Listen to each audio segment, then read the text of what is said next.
Lorsque la princesse Charlotte rencontra Lily, une fillette de 8 ans couverte de cicatrices de brûlure, ce qu'elle fit ensuite laissa même les infirmières en larmes.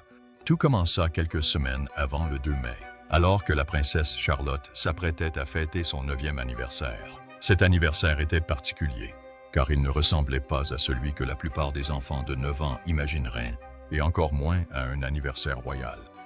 Pas de chapiteau sur la pelouse du palais, pas de gros titres clinquants, ni de photos Instagram parfaites comme les années précédentes. La princesse Charlotte a plutôt opté pour quelque chose de plus discret et de beaucoup plus significatif. Quelque chose qui toucherait une petite fille hospitalisée. Curieux de savoir de quoi il s'agit?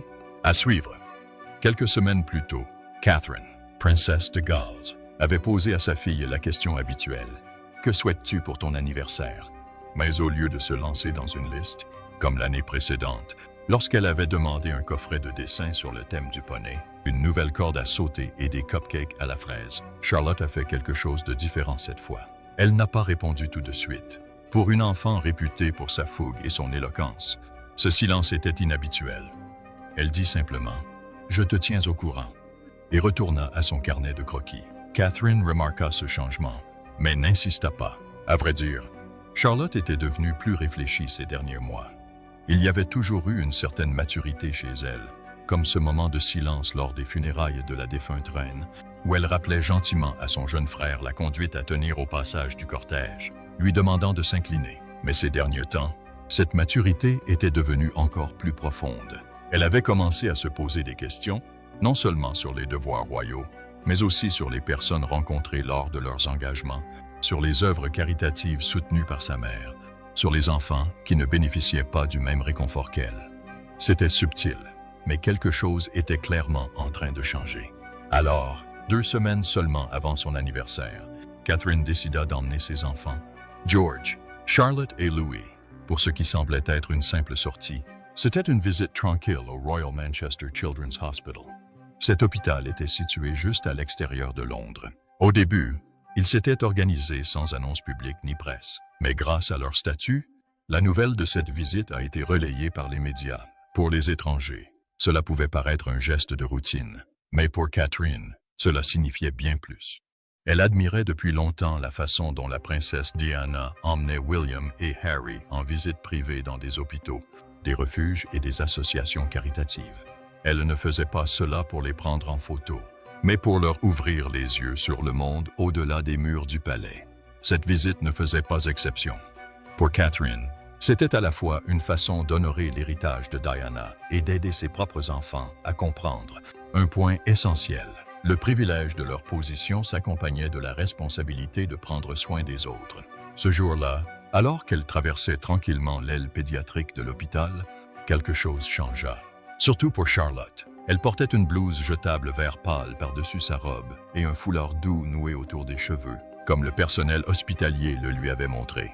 Elle ressemblait moins à une princesse qu'à n'importe quel enfant essayant de suivre les règles dans un lieu inconnu. Ses chaussures faisaient à peine un bruit sur le sol ciré, tandis qu'elle suivait sa mère dans le couloir, ses frères juste derrière. La salle sentait l'antiseptique et le savon, et les murs étaient couverts de dessins d'enfants, de châteaux, d'animaux, de super-héros et d'un arc-en-ciel plutôt joyeux qui était visiblement là depuis trop longtemps.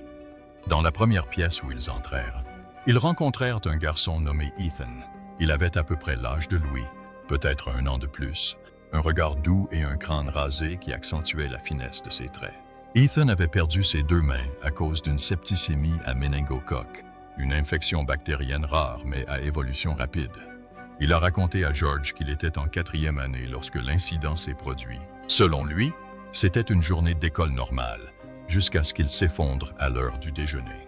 Il leur a expliqué qu'il avait passé des semaines en soins intensifs et qu'il avait failli perdre la vie. L'infection avait progressé si rapidement que les médecins avaient dû intervenir rapidement pour le sauver, mais qu'ils n'avaient pas pu sauver ses mains. Grâce à cela, Ethan réapprenait à effectuer les tâches quotidiennes. Cet après-midi-là, il déjeunait avec des ustensiles adaptés, une cuillère fixée à une attelle souple sur son avant-bras. Son infirmière se tenait à ses côtés et l'encourageait gentiment. Charlotte observait depuis le pied du lit, parfaitement immobile. Elle ne détourna pas le regard, même lorsqu'Ethan peinait à ramasser un peu de purée. Sa curiosité habituelle laissa place à quelque chose de plus discret, une sorte de révérence. C'était la première fois qu'elle voyait un enfant de son âge aussi changé, aussi courageux et pourtant si calme. Dans une autre pièce, ils rencontrèrent une adolescente en fauteuil roulant, soignée pour un cancer des os. Elle rit lorsque George lui demanda quel jeu vidéo elle aimait et lorsqu'elle montra à Charlotte un carnet rempli de poèmes qu'elle avait écrits sur ses infirmières. La famille souriait, écoutait, hochait la tête, mais il y avait une douceur dans le regard de Charlotte, une sorte de calme qui n'existait pas auparavant. La visite devait être courte, juste quelques pièces, quelques salutations, mais chaque étape laissait une trace dans la vie des enfants. Puis vint la chambre 12, la pièce qui changea tout. Ne bougez pas. En entrant dans la dernière chambre de la journée, l'air sembla changer. À l'intérieur, ils rencontrèrent une jeune fille assise, calée avec précaution dans son lit. Sa posture était très raide et son côté gauche était recouvert de plusieurs couches de gaze blanche. Les brûlures sur son cou, son épaule et ses bras étaient encore en voie de guérison. Un patchwork de douleur et de résilience. Elle s'appelait Lily et avait 8 ans, soit le même âge que Charlotte à l'époque. Un carnet de croquis était posé sur ses genoux et, malgré l'épais bandage sur ses doigts, elle dessinait, en chienne, recroquevillée sous une fenêtre. L'ombrage était simple mais précis, chaque trait de crayon étant placé avec soin. Ce n'était pas juste une distraction, c'était une question de concentration, de survie. Charlotte s'arrêta à la porte pour observer la scène. Les parents de Lily étaient également assis à proximité. Sa mère ajustait délicatement le bord d'une couverture. Son père tenait une bouteille d'eau et observait sa fille d'un œil fatigué mais dévoué. À la vue des visiteurs royaux, ils restèrent anxieux, mais l'infirmière sourit rapidement et fit signe à chacun de rester détendu. Avant que quiconque puisse dire quoi que ce soit, Charlotte s'avança pour prendre la parole. Sa voix était basse, mais curieuse. « Que s'est-il passé ?» demanda-t-elle doucement, les yeux rivés sur les bandages. Lily leva les yeux de son dessin. Elle n'était pas timide, mais elle ne parla pas tout de suite. Au lieu de cela, elle regarda sa mère, qui hocha doucement la tête, lui donnant la permission de parler. « Il y a eu un incendie chez nous, dit finalement Lily. J'étais dans ma chambre quand ça a commencé. J'ai essayé de sortir, mais la porte était brûlante. Impossible de l'ouvrir. » Charlotte écarquilla les yeux, incrédule. « Comment es-tu sorti? Mon père et les pompiers ont cassé la vitre, dit Lily en lui jetant un coup d'œil. Ils sont sortis du jardin et m'ont sorti. Elle était inconsciente quand nous l'avons rejointe, ajouta son père, la voix chargée d'émotion. Si on avait eu 1 minute de retard, il n'a pas terminé. Il n'était pas obligé. Lily s'est retournée vers son dessin. On dit que j'ai de la chance, mais ça fait quand même mal. Très mal. Charlotte s'est rapprochée un peu. Elle regarda le croquis. C'est ton chien? Lily secoua la tête.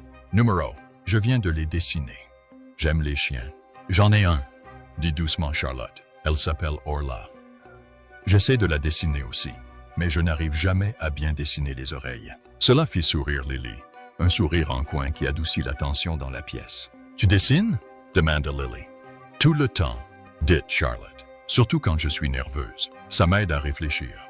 Les filles continuaient de parler, de chins, de dessins et de la frustration de voir leur nez toujours mal dessiné. La mère de Lily s'essuya doucement les yeux avec un mouchoir. Catherine se recula, son regard passant de l'une à l'autre, sans rien dire, mais visiblement émue. Finalement, la visite dut s'arrêter. L'infirmière fit un petit signe de tête respectueux. Charlotte fit un petit pas en arrière, puis marqua une pause. « Tu es vraiment douée, » dit-elle en désignant le dessin. « J'apporterai peut-être le mien la prochaine fois. » Lily cligna des yeux et demanda avec excitation. « Alors tu reviendras ?» Charlotte ne répondit pas tout de suite, mais son expression s'adoucit. « Je l'espère, » dit-elle. Alors qu'elle se retournait pour partir, Catherine posa doucement une main sur son épaule et elles sortirent dans le couloir. Alors qu'elle partait, un événement se produisit qui changea le destin de Lily. Continuez à regarder pour le découvrir. Elles étaient presque arrivées au bout du couloir quand Charlotte s'arrêta brusquement. « Mon écharpe, » dit-elle en se tournant vers Catherine. « Je l'ai laissée sur la chaise. » Catherine hocha la tête et la laissa repartir seule. Suivie discrètement par un membre du personnel hospitalier, Charlotte s'approcha de nouveau de la chambre 12, dont la porte était encore entr'ouverte. Elle entra doucement, ne voulant déranger personne. Mais au moment où elle attrapait l'écharpe drapée sur le dossier de la chaise visiteur, elle entendit des voix. Les parents de Lily. Leurs voix étaient basses, mais tendues. Le médecin a dit qu'elle aurait besoin d'une autre opération, disait sa mère. Les brûlures se resserraient autour de son épaule. Cela affecte la croissance osseuse. Si nous attendons trop longtemps, cela pourrait limiter le développement de son bras. Son père soupira profondément. Et nous sommes déjà en retard de paiement. La dernière intervention a épuisé toutes nos ressources. La greffe n'a pas pris complètement. Ils devront y retourner. J'ai demandé une aide financière, a poursuivi la mère. Mais la liste est longue, et rien que pour les soins des brûlures, cela représente des centaines de dollars par semaine. Charlotte resta immobile, son écharpe à la main.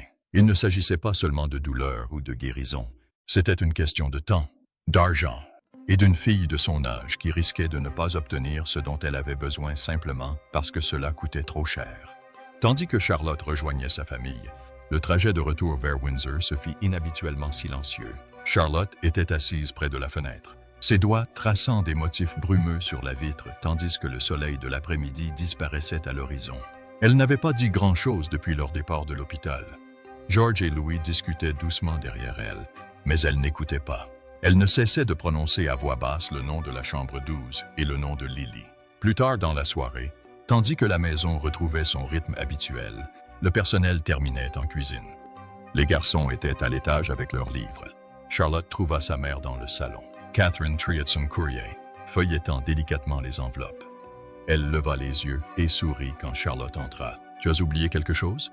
demanda-t-elle. Charlotte ne répondit pas tout de suite.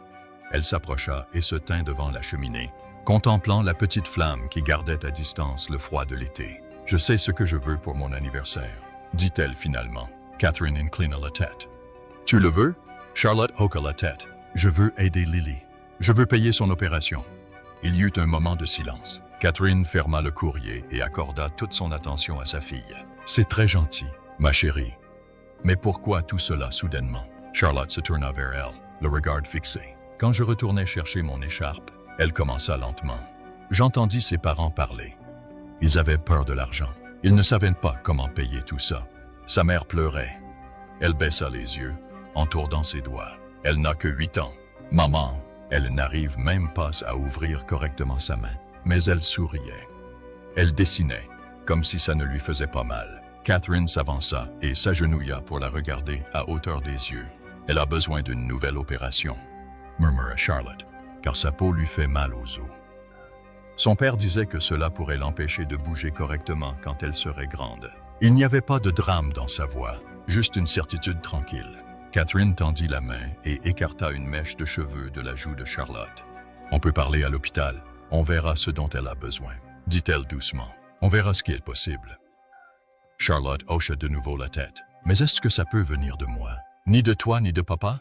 Juste de moi? » Catherine sourit. « C'est possible. » Le lendemain, des arrangements privés avaient été pris. L'administrateur de l'hôpital s'est montré discret, touché par le geste et respectueux de la vie privée des deux familles. Un don de 39,0 € a été versé directement au fonds chirurgical de l'hôpital, suffisamment pour couvrir la greffe de peau à venir de Lily, les interventions reconstructives et plusieurs mois de kinésithérapie. L'opération était prévue pour les semaines suivantes. Lorsque les parents de Lily apprirent la nouvelle, sa mère fondit en larmes. Son père resta assis, stupéfait, silencieux, tenant la lettre d'une main et l'enveloppe de l'autre. À l'intérieur se trouvait une petite carte avec un dessin de chien au recto et un simple mot qui disait « Continue à te battre, Lily, avec amour, Princesse Charlotte ». La lettre était scellée par le palais, mais Charlotte ne mentionna ce qui était arrivé à personne d'autre. Il n'y avait pas de gâteau d'anniversaire assez grand pour égaler l'émotion qu'elle éprouva en glissant cette carte dans l'enveloppe. Aucune bougie à souffler ne pouvait exaucer un tel souhait. Elle n'en avait pas besoin. Et cette fois, pour une fois, elle ne voulait rien d'autre. Mais ce n'était pas tout. L'opération était prévue un jeudi matin, 12 jours seulement après l'anniversaire de Charlotte. Il s'agissait d'une délicate greffe de peau visant non seulement à guérir les brûlures de Lily, mais aussi à lui redonner la mobilité de son bras gauche, où le tissu cicatriciel avait commencé à se resserrer autour de l'os en croissance. Ce matin-là, l'infirmerie bourdonnait d'une douce agitation, les infirmières s'activant avec une douce urgence, et les parents murmurant entre espoir et peur. Charlotte avait demandé à voir Lily la veille de l'opération. Catherine avait gentiment accepté, et elles avaient fait le court trajet de retour à l'hôpital après l'école. Cette fois, Charlotte ne portait ni robe verte ni foulard. Elle portait un jean et un sweat à capuche doux avec ses initiales sur la manche. L'empreinte de Pat Dorla, dessinée à la main, dépassait de sa poche. C'était un cadeau que Lily lui avait offert en échange du carnet à croquis. Dès qu'ils entrèrent dans la chambre de Lily, le visage de la petite fille s'illumina. Malgré la douleur et les bandages, son sourire était large et sincère. « Tu es revenu ?» dit Lily. « Je te l'ai promis. »« Non ?» répondit Charlotte, assise près du lit. Elle sortit un nouveau carnet de croquis, aux pages toujours blanches et impeccables. « On dessinera quelque chose ensemble quand tu iras mieux. » Les deux filles ne parlèrent pas beaucoup de l'opération. Ce n'était pas du goût de Charlotte. Elle riait plutôt des noms de chiens, se disputaient pour savoir lequel était le plus difficile à dessiner, des pattes ou des queues, et coloriaient ensemble en silence le coin d'une page. Au moment de partir, Charlotte serra doucement la main débandée de Lily. « Tu es plus courageuse que quiconque, » dit-elle. L'opération dura 5 heures. Catherine tenait Charlotte au courant, mais c'est l'administrateur de l'hôpital qui l'appela personnellement pour lui annoncer la nouvelle. C'était un succès. La greffe avait bien pris et Lily commencerait la thérapie dans 2 semaines. Charlotte sourit en entendant cela. « Bien, » dit-elle. « Maintenant, elle peut terminer notre dessin. » Au cours du mois suivant, l'état de Lily s'est amélioré progressivement. Son gonflement a diminué et sa mobilité est revenue progressivement. Elle a commencé à s'asseoir toute seule et a même recommencé à dessiner. Puis, un après-midi, alors qu'on l'aidait à étirer son bras pendant sa convalescence, elle a formulé une demande discrète mais déterminée, qui a choqué tout le monde. « Restez avec nous. Je veux raconter aux gens ce qui s'est passé, » dit Lily. Pas seulement l'incendie, toutes, surtout elle. Ses parents furent d'abord surpris. Ils voulaient garder le secret. Leur raison était simple, protéger Lily et respecter la vie privée de la famille royale. Mais Lily était ferme. « Si elle ne m'avait pas aidé, je ne me sentirais pas mieux comme ça, » dit-elle. Les gens devraient savoir. Avec l'aide de l'hôpital et la permission de ses parents, Lily s'est installée devant une caméra dans sa chambre. Un après-midi ensoleillé, ses cheveux étaient délicatement attachés en arrière. Les bandages étaient plus fins. Elle tenait maintenant son carnet de croquis sur ses genoux. La page s'ouvrit sur un chien aux oreilles légèrement tordues et au gros nez de travers. « Je m'appelle Lily. » Elle commença, et quelqu'un de vraiment gentil m'a aidé quand j'en avais le plus besoin. Elle s'appelle Princesse Charlotte. Elle ne voulait pas que les gens le sachent, mais moi, c'est... Elle a parlé de la visite, du croquis, de la carte, du cadeau. Elle m'a donné une chance de guérir, a dit Lily d'une voix assurée. Et elle n'a rien demandé, juste que je continue à dessiner. La vidéo a été mise en ligne par l'équipe média de l'hôpital avec l'accord de sa famille. Elle était courte, un peu moins de 3 minutes. Mais en quelques heures, le message a commencé à se propager en ligne. Des personnes du monde entier ont été touchées par la grâce, la générosité et le courage discret de 2 jeunes filles. L'une en voie de guérison, l'autre découvrant le sens de la compassion. Dans les commentaires, l'admiration était palpable. On pouvait lire « J'ai eu les larmes aux yeux. Quel bel acte de gentillesse de la part d'une personne si jeune. » Un autre spectateur a simplement déclaré « Diana serait fière. » Charlotte suit véritablement les traces de sa grand-mère. Mais les réactions n'étaient pas toutes enthousiastes. Un téléspectateur a écrit sans détour. Charlotte s'est juste laissée tenter. Elle ne recommencerait pas. Tout est une question de popularité, motivée politiquement, comme pour les autres. Pourtant, ce commentaire fut noyé sous les milliers d'autres exprimant admiration, espoir et gratitude. Et bien que Charlotte n'ait rien dit et que Catherine ait poliment décliné les demandes d'interview, les proches de la famille se contentèrent de dire ceci. La princesse avait reçu un lien vers la vidéo et elle sourit tout au long de celle-ci, promettant même de rester en contact avec Lily. Parce que parfois, la meilleure façon de célébrer n'est pas de faire la fête, mais de laisser une trace discrète et durable dans la vie de quelqu'un. Alors, que pensez-vous du geste de la princesse Charlotte? Et comment pensez-vous que cet acte de gentillesse façonnera la vie de Lily à mesure qu'elle grandira? Partagez votre avis dans les commentaires. Nous serions ravis de vous lire. N'oubliez pas d'aimer, de partager et de vous abonner pour en savoir plus. Cliquez également sur la vidéo suivante affichée à l'écran. Vous allez l'adorer.